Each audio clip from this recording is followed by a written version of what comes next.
तो जी हाँ, महानायक कोई ऐसे ही महानायक नहीं होता, वो असल जिंदगी में भी महानायक है। इसका उदाहरण कैसे हम दे रहे हैं अमिताभ बच्चन, ये हम आपको बता रहे हैं, क्योंकि अमिताभ की जिंदगी देश के लिए मिसाल है। हर वर्ग हर पीढ़ी के लिए आदर्श है अमिताभ। मुश्किलों के बावजूद आगे बढ़ते रहने वाले का नाम है अमिताभ। हर चुनौतियों का सामना कर जीत कर बाहर आना, नए प्रयोग के साथ अपना लोहा मनवाना। 77 की उम्र है, लेकिन अमिताभ का जोश युवाओं के लिए प्रेरणा देता है। जिस अमिताभ ने मुश्किल से मुश्किल वक्त में धैर्य का साथ नहीं छोड़ा, वो कोरोना महामारी के खिलाफ भी धैर्य के प्रतिमान बनकर खड़े हैं। और यही लगातार बताता है कि कैसे एक असल जिंदगी में भी एक महानायक सिर्फ ऐसा नहीं है कि वो सिर्फ रील का महानायक है, वो रियल में भी महानायक है। परिवार में भी बेटा अभिषेक, बहू ऐश्वर्या, पोती आराध्या कोरोना से संक्रमित हैं, फिर भी अमिताभ महानायक की तरह इस जंग को लड़ रहे हैं। आदर्श पिता की तरह, आदर्श पति की तरह, आदर्श अभिनेता की तरह अमिताभ अब इस मुश्किल घड़ी में आदर्श नागरिक का कर्तव्य निभा रहे हैं। जी हाँ, लगातार उससे पहले भी वो संदेश देते रहे, वीडियो संदेश देते रहे, और उसके बाद खुद अमिताभ ने, हमने कल देखा कैसे पूरा परिवार देखिए पॉजिटिव है, आराध्या पॉजिटिव है, छोटी बच्ची, लेकिन फिर भी वो अब भी यही संदेश दे रहे हैं कि किस तरीके से जो है इसे लड़ा जाए। कैलाश खेर हमारे साथ मौजूद हैं, हमारे साथ शोभन सुभाष घई भी जुड़ेंगे, और साथ ही साथ ये लड़ाई, जैसा कि अमिताभ शब्दों में ही कहूँ, कैलाश खेर साहब, अमिताभ बच्चन खुद ये कहते हैं कि शारीरिक लड़ाई के लिए तो पूरी दुनिया लड़ रही है, लेकिन असली लड़ाई तो मानसिक है। मतलब यूं ही कोई अमिताभ नहीं होता सर, जब पूरा परिवार कोरोना पॉजिटिव है फिर भी अमिताभ बच्चन लड़े हुए हैं, डटे हुए हैं, और यही प्रतिमान है। जी, मैं सबसे पहले आपको प्रणाम करता हूं और जी न्यूज़ के सारे दर्शकों का अभिनंदन और अभिवादन करता हूं।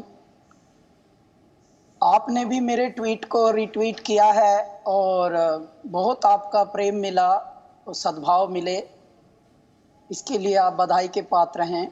सुधीर और सुभाष जी सब हमको बहुत प्रेम करते हैं।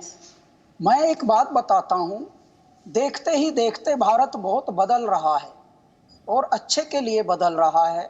भारत के ऊपर जितनी भी आपदाएं आई, न जाने कितनी चोटें झेली मेरे देश ने, लेकिन बहुत झेल कर मेरा भारत आया है। और भारत के पर्याय कुछ एक व्यक्तित्व बचे हैं अब भारत में, जिनमें से हमारे ओजस्वी, तेजस्वी, मनस्वी, यशस्वी प्रधानमंत्री श्री नरेंद्र मोदी हैं। ऐसा लगता है जैसे कोई अवतरण है, वो किसी अवधूत का कोई प्रारूप पृथ्वी पर भेजा गया है कि जाओ वहां पर थोड़ा सा अराजकता है, उसको संभाल लो, पहले पुरानी चीजें काफी बिगड़ गई हैं, उसको सुधार लो। समाज में एक ऐसे महानायक हैं जिनको हर प्रारूप में अगर आप देखें, किसी भी सांचे में श्री अमिताभ बच्चन को आप रख दें तो वो हर जनरेशन के एक नायक हैं, महानायक हैं। अच्छा, क्यों होते हैं महानायक? जो समाज में, संस्कृति में, सभ्यता में, इंसानियत में हर जगह एक उदाहरण बने, एक आदर्श बने। मैंने व्यक्तिगत तौर पर अभी तक, मैं पड़ोस में रहता हूं 15 वर्ष का मेरा करियर हुआ है। मैंने अभी तक उनकी फिल्में भी ज्यादा नहीं देखी। शोले देखी है और एक दो और देखी हैं, बाकी वो देखी हैं जिनमें मैं उनके साथ थोड़ा बहुत भाग्यवान रहा, काम किया। लेकिन मैंने श्री अमिताभ बच्चन को असंख्य बार देखा। और जो ऐसे लोग होते हैं वो सिर्फ रील के हीरो नहीं होते, वो रियल के हीरो होते हैं। और मैं यहाँ रहता हूँ, फिल्मी दुनिया में रहता हूँ, लेकिन मैं मन ही मन इल्मी दुनिया में रहता हूँ। वही मेरा जुनून है, वही मेरा पागलपन है।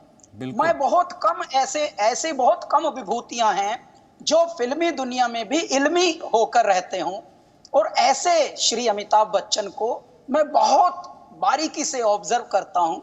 और इसलिए करता हूं क्योंकि मेरे भारत को फुद्दू बनाने वाले तो बहुत हैं।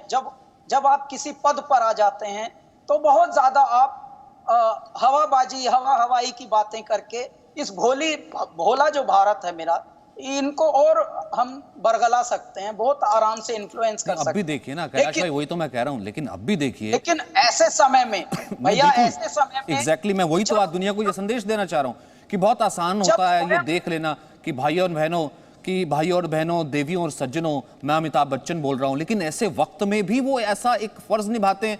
एक महानायक कैसे जो है एक रियल से रियल लाइफ तक भी महानायक है, ये बताता है। सुभाष घई साहब हमारे साथ इस वक्त टीवी स्क्रीन पर आप देख पा रहे हैं। हमारे साथ डॉक्टर अंशुमन भी मौजूद हैं, जो इस वक्त बहुत वेटरनरी, बहुत सीनियर डॉक्टर है। सुभाष जी, आपको शोमैन कहा जाता है,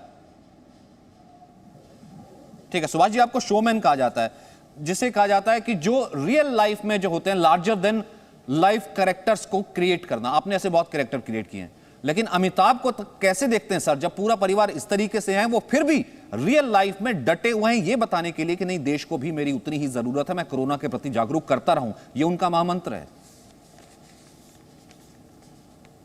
अगर आप अमिताभ बच्चन की बात करते हैं तो मैं ये कहूंगा कि अमित जी को मैं तब से जानता हूं जब हम दोनों फिल्म इंडस्ट्री में आए थे 1969, 60, 70 में।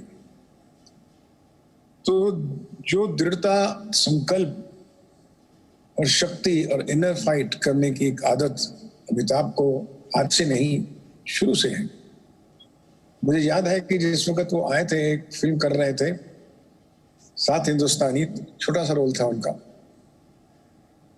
और उसके बाद उनको कुछ फिल्में एज ए हीरो मिली। शत्रुघ्न सिन्हा, मैं और वो काफी अच्छे मित्र थे, तीनों एक्टर्स थे हम। तो उनकी फिल्में 5-6 फ्लॉप हो, लेकिन मैंने उनके चेहरे पे कभी शिकन नहीं देखी। उनका यही था कि अच्छा चलो ये हो गया, लेकिन काम करते हुए वो बंदा ऐसा था सर कि ऐसा लगता था कि कैमरा भी उनके सामने शर्माए। और ये बात मैं नहीं, फिल्म इंडस्ट्री के जो लाइटमैन थे, जो वर्कर्स थे उस टाइम में, एक नया लड़का आया है अमिताभ, वो क्या बोलता है और कैसे काम करता है। अमिताभ बच्चन जब सुपरस्टार थे, बने संजीव दीवार के बाद, तो वही एक जिस उस वक्त में थे 80s में, 75-80s के बाद, जबकि एक हर स्टार के पास 20-20 फिल्में होती थी, 20-30 फिल्में, 10 फिल्में तो काम करना आम बात थी, और हर एक्टर जो था वो 3-3 शिफ्ट करता था 3-3 फिल्मों के लिए। लेकिन अमित जी, मैं तो अमित ही कहता हूं, अमित जी जो थे, he is known as one of the most disciplined actor। यानी ये कहा जाता था कि स्टूडियो का अगर कोई दरवाजा खोलता है सुबह 7 बजे, तो चपड़ासी बाद में आता है, पहले अमित जी पहुंचते हैं कि भैया शूटिंग है, दरवाजा खोलो, मैं आ गया, और फिर यूनिट आता। सुभाष सर, आप इतना क्लोजली जानते हैं, आप उनके मिलते रहते हैं, आपने देखा कि फाइनेंशियली भी अपनी कंपनी भी बनाई और सब चीज़ों से लेकर के अब एज ए नागरिक भी लगातार अमिताभ बच्चन जी का कंट्रीब्यूशन जो है हमने देखा इस पूरे, और कितना इंडिया में वो वैल्यू रखते हैं, ये सब हमने पूरी दुनिया में देखा कि कैसे पूरी दुनिया कल से परसों से कह रही है कि अमिताभ जी आप ठीक हो, ये वापस आइए। एग्जैक्टली अमिताभ बच्चन को क्या ऐसी चीज़ है सर जो अमिताभ बच्चन बनाती है, वो इतने अप्स एंड डाउन्स के बाद भी ऐसे खड़े रहते हैं? 2 चीजें, एक तो उन्हें अपने काम के प्रति ऑब्सेशन, पैशन नहीं, ऑब्सेशन। पैशन अलग होता है, ऑब्सेशन अलग होता है। इतने बीमार रहने के बाद, इतने डॉक्टरों के कहने के बाद, परिवार के कहने के बाद, हमने जैसे दोस्तों को कहने के बाद कहा कि तुम काम कम कर दो यार, अरे मैं काम नहीं करूंगा तो मर जाऊंगा यार, काम ही तो है मेरे लिए। तो जो obsession for his on art and his work is supreme.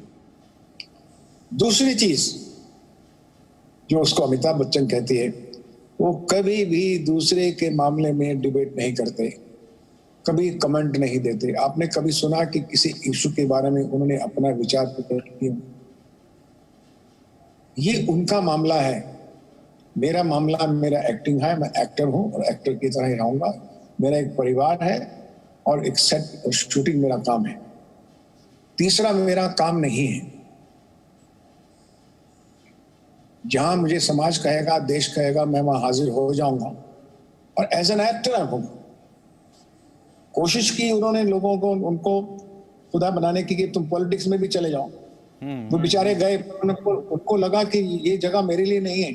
मुझे कहा करते थे सुभाष, मेरे लिए जगह ही नहीं बनी, यहाँ तो बहुत कुछ करना पड़ता है और मैं कर नहीं पाऊंगा, आई डोंट डिजर्व दिस।